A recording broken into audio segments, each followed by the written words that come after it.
Ang iyong mga kamay ay hindi lang simpleng tools para sa pang-araw-araw na gawain. Ang iyong mga kamay ay ang primary instruments kung paano ka nakikipag-interact sa physical world kasama na ang mundo ng pera at transactions. Bawat bill na hinahawakan mo, bawat deal na kinakapit mo, bawat opportunity na kinukuha mo ay dumadaan sa iyong mga kamay. At partikular ang iyong kanang kamay sa karamihan ng tao ay ang dominant hand na ginagamit para sa most important actions including financial transactions. Ngunit narito ang katotohanang hindi alam ng karamihan. Ang iyong mga kamay ay may thousands of nerve endings na connected sa iyong brain. Ang stimulation ng mga kamay ay directly affecting ng iyong mental state, emotional condition, at even iyong subconscious patterns. At may specific na morning ritual na involving ang iyong kanang kamay na maaring positively influence ang iyong financial consciousness throughout the day. Hindi ito magic, hindi ito supernatural powers. Ito ay rooted sa neuroscience ng sensory stimulation sa psychology ng morning rituals at sa documented effects ng specific substances sa skin at mind connection. Maligayang pagdating sa Inner Mind Espanyol. Ako ang iyong gabay sa paglalakbay na ito kung saan ituturo ko sa iyo ang specific na morning hand ritual na maaaring shift ang iyong financial energy at awareness. Ibabahagi ko ang science behind it, ang exact step-by-step process at kung paano i-maximize ang benefits ng practice na ito. Bago tayo magpatuloy, importante na maintindihan mo ang framework ng discussion na ito. Ang mga concepts ay rooted sa neuroscience of touch behavioral psychology ng morning routines at principles ng embodied cognition na siyang study ng how physical actions affect mental states. Hindi tayo nagsasalita ng magical substances na literal na attracting money. Nagsasalita tayo ng how strategic morning rituals can influence mindset, which in turn influences behavior and decisions. Ang mga resulta ay maaaring mag-iba depende sa individual circumstances at consistency ng practice. Ang ritual ay tool para sa mindset conditioning, not guaranteed na source ng financial outcomes. Ang video na ito ay pang-edukasyon lamang at hindi pamalit sa professional financial advice. Kung handa ka ng matutunan ang ritual na maaaring positively influence ang iyong financial consciousness, isulat mo sa mga komento ang pariralang pinagpapala ko ang aking mga kamay para sa abundance. Ang declaration na ito ay iyong commitment. Simulan na natin. Hayaan mong ikwento ko sa iyo ang kwento ni Roberto na isang 43 taong gulang na freelance graphic designer mula sa Manila. Si Roberto ay talented at hardworking, ngunit may peculiar na pattern sa kanyang career. Ang work ay inconsistent. May months na abundant ang projects at income at may months na almost dry. Parang hindi stable ang flow ng opportunities at pera sa kanyang buhay. Nagtry siya ng iba't ibang strategies. Marketing efforts, networking, new skills. May improvement pero ang fundamental na inconsistency ay nananatili. Isang araw nag-attend siya ng workshop tungkol sa embodied practices para sa success. Ang facilitator ay discussing ng concept ng how our physical body states affect our mental states at how conscious rituals can reprogram patterns. Ang one specific practice na caught Roberto's attention ay ang morning hand ritual. Ang concept ay simple. Ang hands ay primary interface with external world. Ang morning stimulation ng hands with specific substances combined with conscious intention ay creating neural associations that influence subsequent behavior throughout the day. Skeptical pero curious si Roberto at decided na itry for 30 days. Every morning, upon waking, before checking phone or doing anything else, he performed the ritual exactly as taught. Ang first week ay parang walang dramatic external changes. Pero internally, may shift na napapansin niya. Mas present siya throughout the day. Mas aware ng opportunities na nagpapakita. Mas confident sa negotiations at pricing. Ang second week ay may noticeable na changes. May referral na dumating mula sa unexpected source. May old client na bumalik na may bigger project. Ang coincidences ay seemingly increasing. Ang third at fourth week ay the compound effect. Ang momentum ay building. Ang income ng buwan na iyon ay naging highest niya sa buong taon. At mas importantly, ang consistency ay starting to establish. Hindi literal na magic ang nangyari.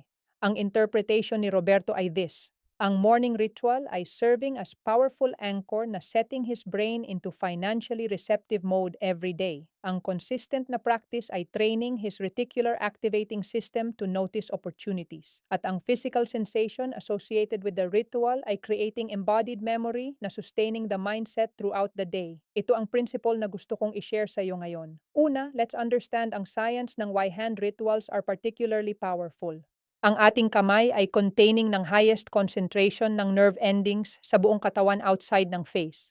Ang sensory data mula sa hands ay occupying ng disproportionately large area ng brain's sensory cortex. Ito ay tinatawag na cortical homunculus sa neuroscience. Ang stimulation ng kamay ay therefore having outsized impact sa overall brain activity.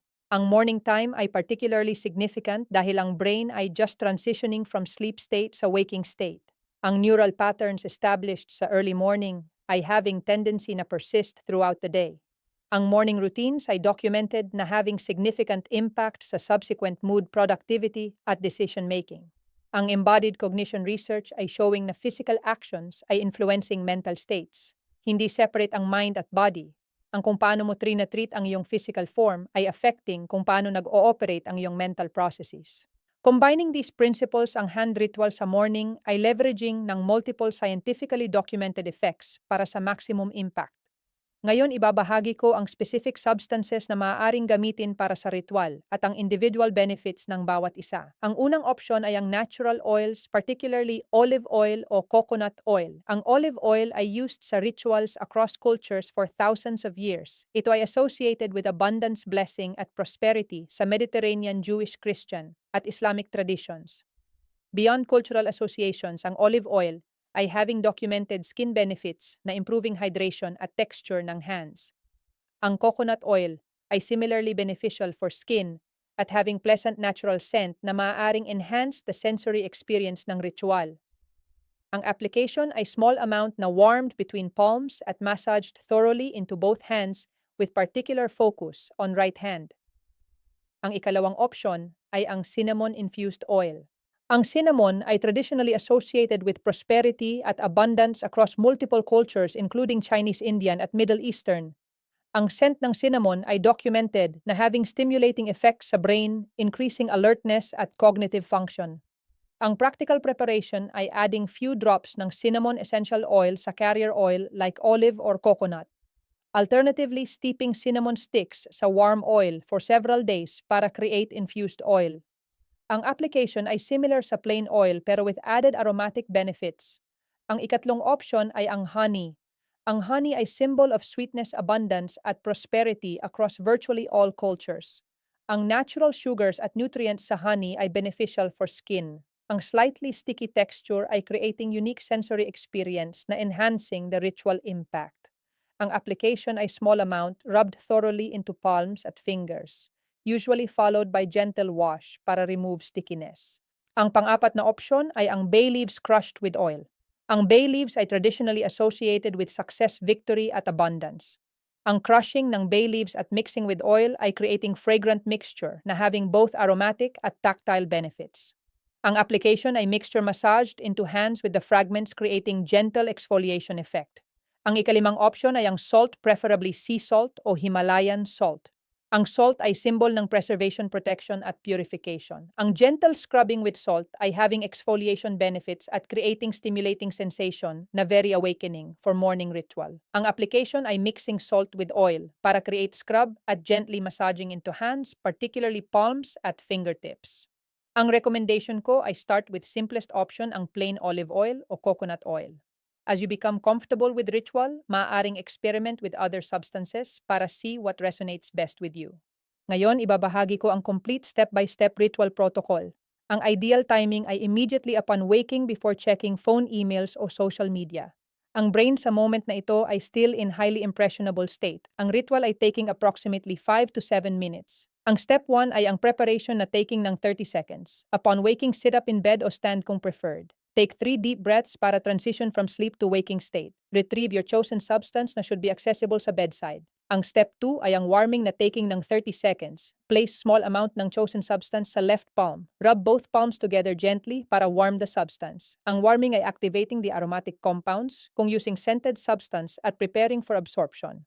Ang step 3 ay ang right hand focus na taking ng approximately 2 minutes. Using left hand, begin massaging the substance thoroughly into right hand. Start with palm using circular motions. Move to each finger individually, massaging from base to tip.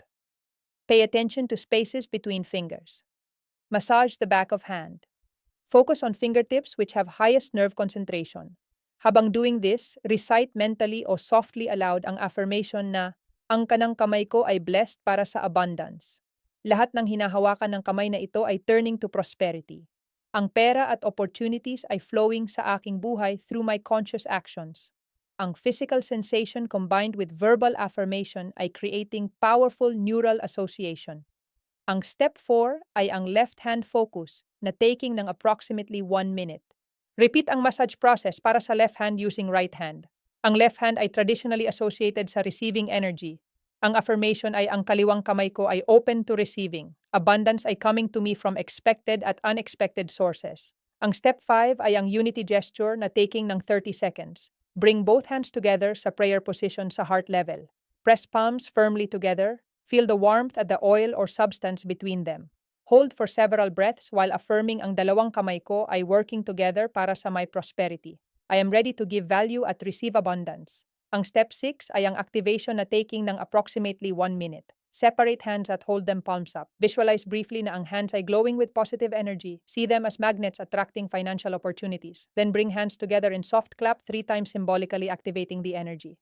Ang step 7 ay ang integration na taking ng 30 seconds. Take final deep breath, state simple closing affirmation na handa na ako para sa abundant day, at proceed with morning routine. Ngayon, ibabahagi ko ang complementary practices na mag-maximize ng effectiveness ng ritual. Ang unang enhancer ay ang financial intention setting. Immediately after the hand ritual, spend 2 minutes writing down specific financial intentions for the day. Not vague wishes, but specific actionable items. Today, I will follow up with potential client. Today, I will review my expenses. Today, I will send 3 proposals. Ang intentions ay connecting the energized state to concrete actions.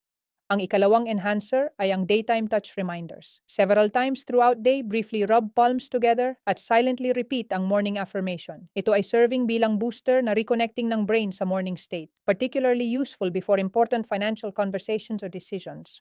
Ang ikatlong enhancer ay ang evening gratitude for hands. Before sleeping briefly, massage ang hands with simple lotion while reviewing what your hands accomplished that day. Any financial positives? Express gratitude. Ang closing ritual ay completing the daily cycle. Ang pang-apat na enhancer ay ang weekly deep treatment. Once weekly, do extended version ng ritual na may longer massage at maybe different substance. This deeper practice ay reinforcing at strengthening the daily habit. Ang ikalimang enhancer ay ang physical hand care. Ang general care ng hands ay supporting the ritual. Keep nails clean at trimmed. Moisturize regularly. Ang well-cared for hands ay more sensitive to ritual stimulation at sending message to subconscious na you value these instruments of prosperity. Ngayon, ibabahagi ko ang common mistakes na dapat iwasan. Ang unang mistake ay ang rushing through the ritual. Ang benefits ay coming from mindful engagement, not just going through motions. Kung rushed ang ritual, minimal ang impact. Better to do shorter ritual mindfully than longer ritual distractedly. Ang ikalawang mistake ay ang inconsistency. Ang ritual ay building cumulative effect through daily practice. Missing days ay breaking momentum. Commit to minimum of 21 consecutive days para establish the pattern. Ang ikatlong mistake ay ang checking phone before ritual. Ang phone checking ay immediately activating reactive mode at contaminating the receptive state na essential para sa ritual.